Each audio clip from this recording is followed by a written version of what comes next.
Já de volta com o Estúdio Sat, você já ouviu falar de hemofilia?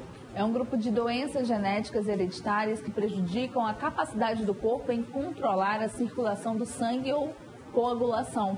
Quem vai nos orientar e tratar, tirar, na verdade, as nossas dúvidas é a hematologista doutora Uildeia Galvão. Seja muito bem-vinda, doutora, ao nosso programa. Bom dia, eu que agradeço o convite pela oportunidade. Hoje, dia 17, inclusive, é o dia da hemofilia, né, doutora? Sim, é o dia que foi escolhido pelo Ministério da Saúde em todo o Brasil para fazer um alerta, né, e esclarecimentos, tirar dúvidas e fazer campanhas sobre hemofilia, até desmistificar a doença, mas principalmente orientar familiares e pacientes sobre como se prevenir, como tratar e como ter cuidados durante a vida do paciente hemofílico para evitar deformidades, evitar que o paciente não tenha uma vida com uma má qualidade de vida por conta da doença. Uhum. Então, aí, já no começo do nosso bate-papo, nós vimos que a hemofilia tem a ver com o sangue, com a coagulação do sangue, mas eu queria que a senhora explicasse melhor para a gente. Então, a hemofilia é uma doença genética transmitida, né, pelos pais e pela mãe, que tem um cromossoma recessivo, cromossoma X, e ela é um defeito na coagulação do sangue. Então, a gente tem a hemofilia A, que é uma diminuição do fator 8 no sangue, responsável pela coagulação. E temos a hemofilia B, em que é essa diminuição do fator 9. O que são esses fatores? Como você falou no início, são proteínas que são responsáveis por agir no sítio de hemorragias, onde tem uma hemorragia. Se eu tenho um corte, aí o meu organismo manda para lá uma série de proteínas e de células para estancar aquele sangue. Uhum. Então, o fator 8 é uma dessas proteínas e o fator 9 também. Então, quando eu tenho uma deficiência do fator 8, no caso da hemofilia A, ou quando eu tenho uma deficiência do fator 9 na hemofilia B, eu tenho dificuldade de ter a coagulação sanguínea. Então, isso é o que acontece com os hemofílicos. Entendi. E aí, quando é que a pessoa descobre que ela é hemofílica? É preciso haver um corte para descobrir, doutora?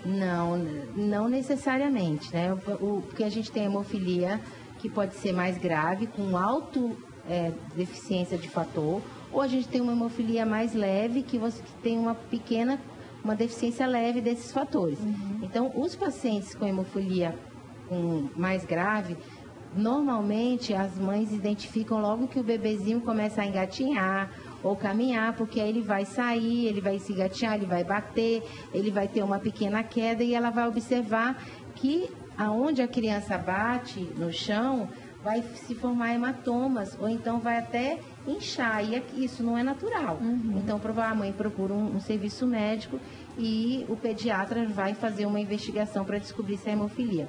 Na hemofilia leve, com uma deficiência pequena de fator, normalmente a gente começa a identificar na primeira infância, quando a criança começa a brincar, jogar um futebol, correr atrás de uma bola, cair, aí começa a aparecer algum tipo de hematoma ou edema em articulações. Uhum. E aí a mãe procura o serviço médico e identifica, começa a fazer o diagnóstico para a hemofilia. Doutora, essa doença é mais comum nos meninos, nos homens, né? Na realidade, ela é muito rara em mulher, né? Porque como ela é uma doença transmitida pela mulher, pela mãe, é a mãe que tem o cromossoma que dá essa doença, então, e a mãe tem 2 genes, né? 2X, então é muito raro você ter. Então, ela é predominantemente, 99%, uma doença do sexo masculino. E como tratar essa doença, doutora? O tratamento, na realidade, se dá pela prevenção, pelos cuidados que a família tem a orientação e pela reposição de fator 8 e fator 9.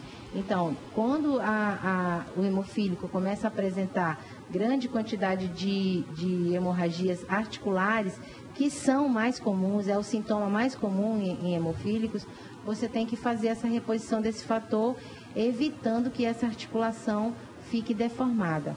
E em caso de cirurgias, por exemplo, que às vezes pode ter algum tipo de acidente, tem que se repor na urgência esses fatores. E no caso de uma cirurgia, se for necessário fazer uma cirurgia, se procura o serviço médico. No caso aqui, Hemoan é um centro de referência para esses pacientes, é o Hemoan, que fica ali na Constantino Neri, e há toda uma programação de reposição dessas proteínas, desses fatores, para que esse paciente possa se submeter a essa cirurgia. Mas o fundamental é a prevenção, é o cuidado, são as orientações que a gente tem que ter com esses pacientes. E se esse sangramento, doutora, ele for frequente nos músculos e articulações, o que o paciente pode estar fazendo? Então, quando você tem uma hemorragia constante numa articulação, por exemplo, na articulação de joelho, sempre, e a gente tem isso em hemofílico grave ou em hemofílicos que podem ter dificuldade de ter o fator deficiente, aquilo vai levar a uma deformação, porque eu vou ficar com esse joelho todo o tempo edemaciado, inchado, e ele vai ficar com limitação de movimento.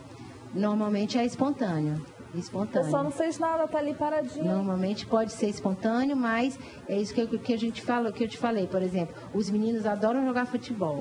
Então é uma tristeza muito grande para eles, porque eles não podem jogar futebol. O futebol é um esporte de contato, então eles vão sempre se bater, então sempre vão sangrar. Então, assim, há hemorragias espontâneas, mas também tem as hemorragias por traumas, por a criança se bater ou cair de uma cama, vai levar a uma hemorragia. E aí, por exemplo, quando ela começa a sangrar, vamos supor, aqui na parte do joelho, nessa articulação, como é que ela percebe que lá por dentro, internamente, ela sente dor? Ela sente dor. Dói muito, né? Porque é um sangramento ali na articulação, fica com dificuldade de movimentação e há a questão do edema, né? Então, o que tem que fazer? Esse portador de hemofilia procura o centro de tratamento, no caso aqui o Hemoan, a reposição desse fator, essa hemorragia diminui, mas tem um outro fator muito importante no tratamento da hemofilia, que é a fisioterapia.